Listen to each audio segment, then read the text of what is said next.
اعوذ باللہ من الشیطان الرجیم بسم اللہ الرحمن الرحیم واتخذ قوم موسیٰ من بعدہ من حلیہم عجلا جسدا لہ خوار، اور بنا لیا موسیٰ کی قوم نے ان کے بعد۔ حضرت موسیٰ علیہ السلام جب چلے گئے کوہ طور پر تو پیچھے یہ ایک فتنہ اٹھا ہے، سامری، یہ سامری جو ہے اس نے فتنہ اٹھایا، اور جو کچھ ان لوگوں کے پاس، اسرائیلیوں کے پاس، جو ان قبطیوں کے زیورات بہت سے رکھے ہوئے تھے امانتاً، وہ بھی جانتے تھے کہ یہ قوم، یہ چونکہ ابراہیم کی نسل میں سے ہیں تو یہ امانت دار ہیں۔ جب یہ وہاں سے چلے تو وہ سارے جو ہیں وہ زیورات بھی وہ لے کر آ گئے تھے اپنے دشمنوں کے، ان زیورات کو لے کر اس نے گلایا، آگ میں تبایا، گلایا، اور اس سے ایک بچھڑے کی شکل بنائی، اور کچھ ایسی کاریگری رکھی کہ اس میں سے ہوا جب گزرتی تھی ایسے سوراخ رکھ دیے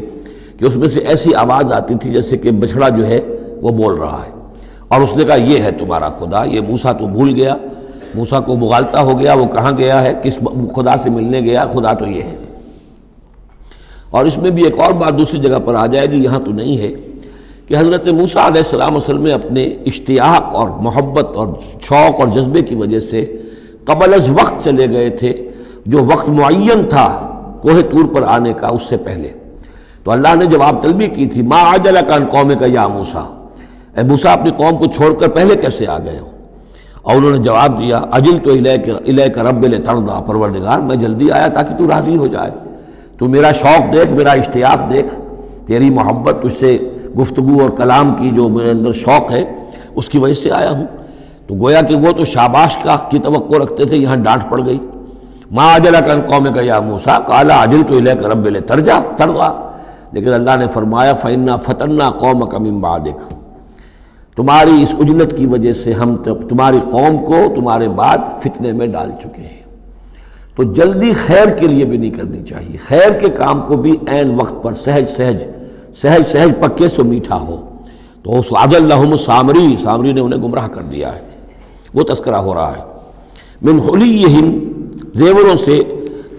عجلا جسدا، ایک بدن سا بنایا، بچھڑے کا سا، لہو خوار، جس میں گائے کی سی آواز آتی تھی۔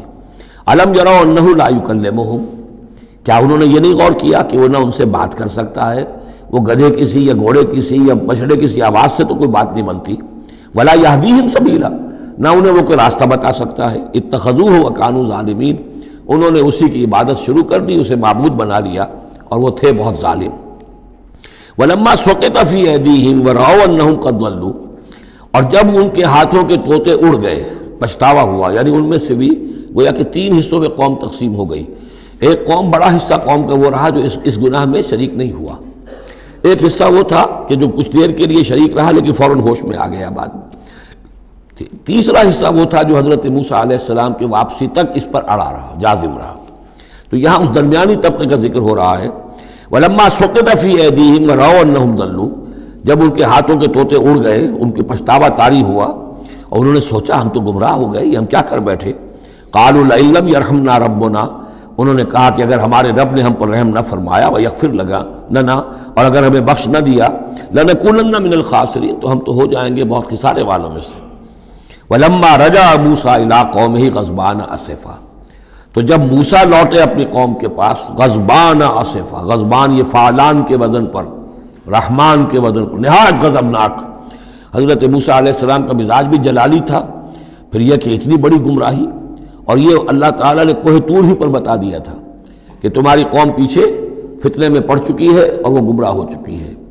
فَإِنَّا فَتَنَّا قَوْمَكَ مِن بَعْدِكَ وَأَضَلَّهُ السَّامِرِي، تو وہاں سے آئے ہی ہیں تو غضبناک تھے، غضبان اسفا، نہایت افسوس میں بھی اور سخت غضبناک۔ قال بئس ما خلفتمونی من بعدی، یہ خطاب حضرت ہارون سے بھی ہو سکتا ہے اور اپنی پوری قوم سے بھی ہو سکتا ہے۔ بری ہے میری نیابت جو تم نے کی ہے میرے بعد۔ عاجلتم امر ربکم، تم نے اپنے رب کے معاملے کے اندر جلدی کی، میرا انتظار کرتے، اگر اس نے کچھ بنا ہی دیا تھا، کوئی شوبدہ دکھایا تھا، میرے آنے تک انتظار کر لیتے، میں تمہیں بتاتا اس کی حقیقت کیا ہے۔ وَأَلْقَى الْأَلْوَاحَ، اور انہوں نے وہ جو تختیاں لے کر آئے تھے کوہ طور سے تورات والی، وہ تو ایک طرف ڈال دیں۔ وَأَخَذَ بِرَأْسِ أَخِيهِ يَجُرُّهُ إِلَيْهِ، اور غضبناک ہو کر اپنے بھائی حضرت ہارون علیہ السلام کے سر کے بال پکڑ لیے اور اپنی طرف کھینچا غصے میں، یہ تم نے کیا کیا، میرے پیچھے یہ میں تمہیں خلیفہ بنا کر گیا تھا۔ قال ابن امہ، انہوں نے کہا اے میرے ماں جائے، اے میرے ماں کے بیٹے، ان القوم استضعفونی، قوم نے مجھے دبا لیا تھا، مجھے بے بس کر دیا تھا، وقادوا یقتلوننی، اور وہ تو میرے قتل پر آمادہ ہو گئے تھے، میں نے انہیں روکا، میں نے منع کیا، لیکن وہ اس درجے اس معاملے کے اندر آگے بڑھ گئے تھے، قادوا یقتلوننی، وہ تو مجھے قتل کرنے پر آمادہ تھے، فلا تشمت بی الاعداء، تو دیکھیں اب مجھ پر آپ دشمنوں کو ہنسنے کا موقع نہ دیں۔ ایک تو آپ کے پیچھے انہوں نے مجھے دبایا، میری توہین کی، مجھے قتل کرنے تک پر آمادہ ہو گئے، اب وہ دیکھیں گے کہ موسیٰ بھی آئے ہیں تو میرے بال آپ پکڑ کر کھینچ رہے ہیں اور میری توہین کر رہے ہیں، تو اس پر تو دشمن اور ہنسے گا۔ فلا تشمت بی الاعداء، شماتت اعداء یہ ہمارے ہاں پھر اردو زبان میں محاورہ ہے، ولا تجعلنی مع القوم الظالمین، اور مجھے ان ظالموں کے ساتھ نہ کر دیجئے، میں ان کے ساتھ نہیں ہوں، نہ میں نے ان کے ساتھ اتفاق کیا ہے، میں روکتا رہا، منع کرتا رہا۔ قال رب اغفر لی ولأخی، اب حضرت موسیٰ نے دعا کی اللہ سے، پروردگار بخش دے مجھے بھی اور میرے بھائی کو بھی، وادخلنا فی رحمتک، اور ہمیں داخل فرما اپنی رحمت میں، وانت ارحم الراحمین، اور یقیناً تو ہے تمام رحم کرنے والوں میں سب سے بڑھ کر رحم فرمانے والا۔ ان الذین اتخذوا العجل سینالہم غضب من ربہم، اب یہ فیصلہ انہوں نے دیا، یقیناً جن لوگوں نے اس بچڑے کو اپنا معبود بنایا، ان قریب ان پر آئے گا غضب ان کے رب کی طرف سے، گویا کہ قتل مرتد کی سزا جس کا ذکر ہم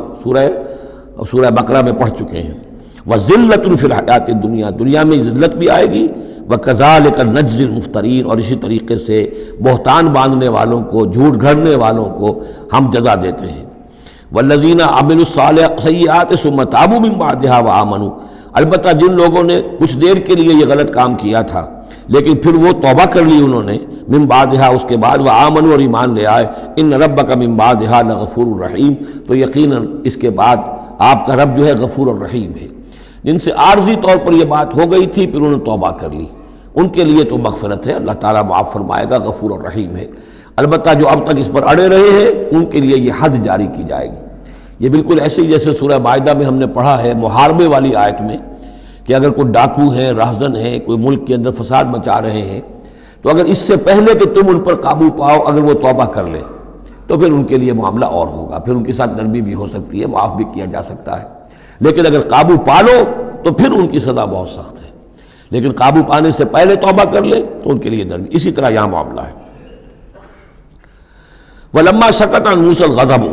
جب موسیٰ کا غصہ کو ٹھنڈا پڑا، أَخَذَ الْأَلْوَاحَ، اب انہوں نے وہ تختیاں اٹھائیں، وفی نسختها هدى ورحمۃ للذین هم لربهم یرہبون، اور اس کی تحریر میں لکھا ہوئی تھی رحمت، ہدایت بھی اور رحمت بھی ان لوگوں کے حق میں جو اپنے رب سے ڈرتے ہیں، اپنے رب کا تقوی اور خوف رکھتے ہیں۔